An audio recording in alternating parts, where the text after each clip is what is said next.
शंकराचार्य अविमुक्तेश्वरानंद सरस्वती का अपमान और यूजीसी के नए नियम के विरुद्ध में विवाद है। अब सोशल मीडिया पर भी लोग और धरातल पर भी दो हिस्सों में बंटे हैं।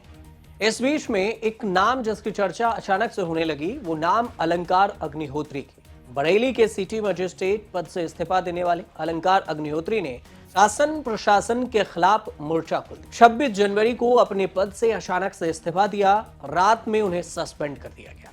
अलंकार अग्निहोत्री ने कलेक्ट्रेट के बाहर में धरना प्रदर्शन शुरू कर दिया और इस दौरान उन्होंने एक बयान दिया कि संवैधानिक व्यवस्था को बहाल करने के लिए राष्ट्रपति शासन लागू किया जाना चाहिए। आम जनता सरकार के खिलाफ हो गई है और इससे भी ज्यादा एक वीडियो की चर्चा होने लगी जिसमें उन्हें अपशब्द के साथ पंडित पागल है ऐसा बोला गया। यह अलंकार अग्निहोत्री का सीधा सीधा आरोप है। तो अलंकार अग्निहोत्री का जो आरोप है वो पहले आप बयान सुनिए।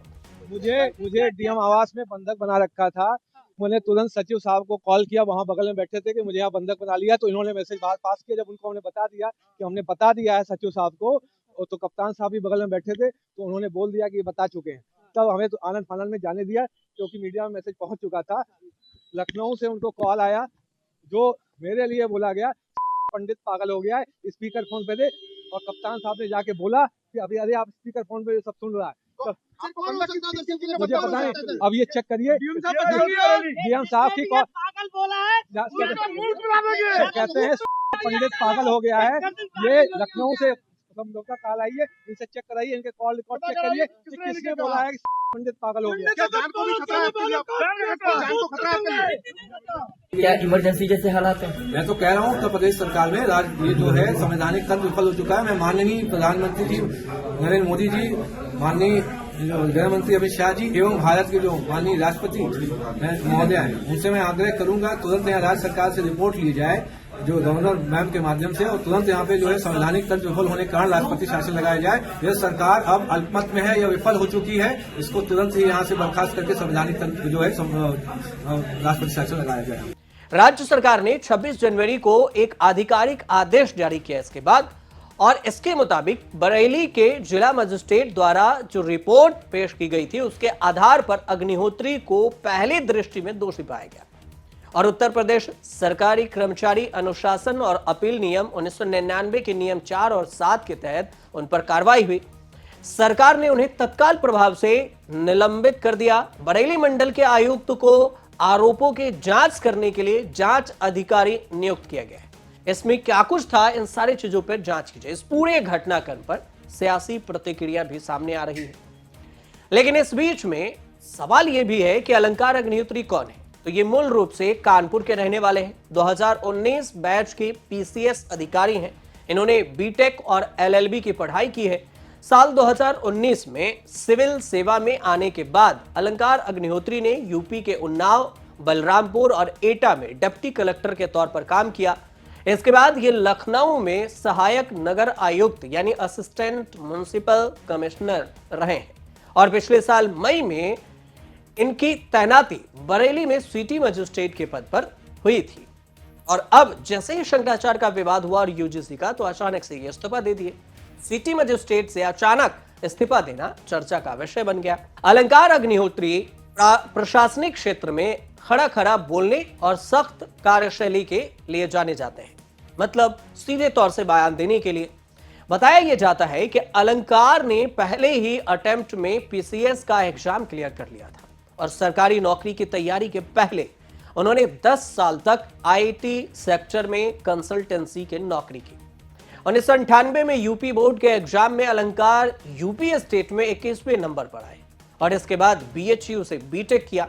अब जब इन्होंने इस्तीफा दिया तो कुछ नियम भी बनते हैं। तो नियम क्या है? अलंकार अग्निहोत्री के इस्तीफे के बाद उनका निलंबन, सस्पेंशन क्यों हुआ, सस्पेंड क्यों किया गया? नियम क्या कहता है? दरअसल जब कोई भी प्रशासनिक अधिकारी अपने पद से इस्तीफा देता है तो कोई भी बयान या बात कर सकता है। पद पर रहते हुए राज्य सरकार या नियमावली के खिलाफ कोई भी बयानबाजी नहीं कर सकता। सरकार लॉजिक ये दे रही है कि पद पर रहते हुए बयान दिया गया। योगी सरकार में करीब 1 दर्जन से ज्यादा आईएएस और आईपीएस पीसीएस अधिकारी इस्तीफा दे चुके हैं, जिसका योगी सरकार में स्वीकार भी हो चुका है। अलंकार के अनुमति के मामले में यह कुछ अलग है। अब सरकार पर निशाना साधते हुए उन्होंने 5 पन्ने का इस्तीफा सौंपा था, जिसमें उन्होंने सरकार की कार्यशैली पर सवाल उठाया। अब ये सरकार को नागवार गुजरा और देर रात उन्होंने निलंबित कर दिया, सस्पेंड कर दिया। यूपी सरकार शंकराचार्य और यूजीसी के मुद्दे पर सहानुभूति या समाज में जो शांति थी उसको लेकर भी विवाद में है। यूजीसी के जो नियम है उसमें कानून में अब विश्वविद्यालय कॉलेज में पढ़ने वाले ओबीसी, एससी, एसटी छात्र और शिक्षक कर्मचारी अपने साथ होने वाले जातिगत भेदभाव या उत्पीड़न की शिकायत अपने से अपर लेवल के जो अधिकारी हैं उनके पास दर्ज करा सकते हैं। पहले जातिगत भेदभाव से जुड़ी शिकायतें एससी, एसटी समाज तक ही सीमित थी, अब इसको ओबीसी भी इस कैटेगरी में जोड़ दिया गया है।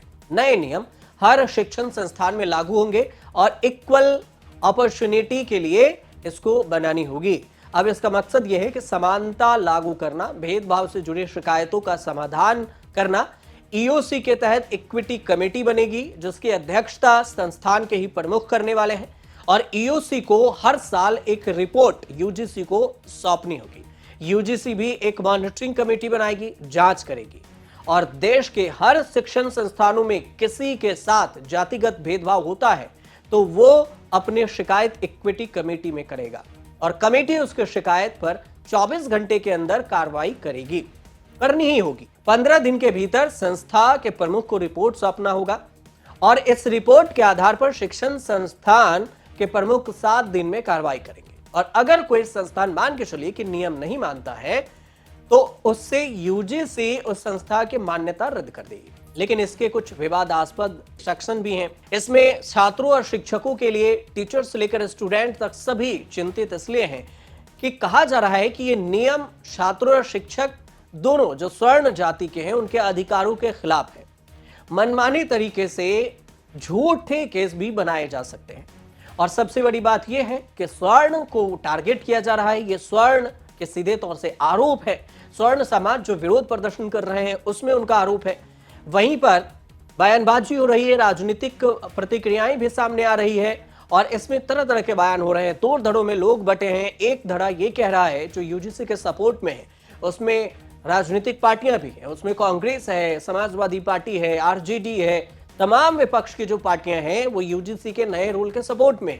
बीजेपी खुद भी सपोर्ट में है और बीजेपी के कुछ नेता जो अपने ही अंदर बयानबाजी से अंदर ही अंदर इसके विरोध में, वो मान रहे हैं कि ये नियम सही नहीं है लेकिन खुलकर बयान नहीं दे रहे हैं।